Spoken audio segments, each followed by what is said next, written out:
এইভাবে একবার চিংড়ি পোস্ত রান্না করে তোমরা খেয়ে নিতে পারো।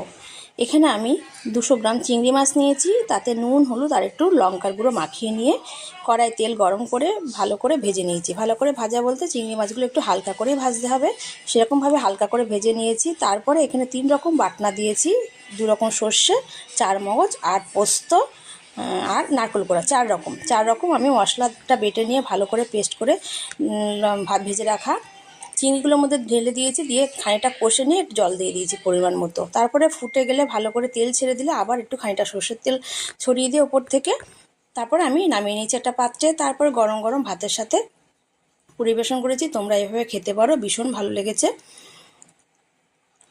টেস্টটাও খুব সুন্দর হয়েছে আর খুব তাড়াতাড়ি হয়ে গেছে চিংড়ি মাছটা।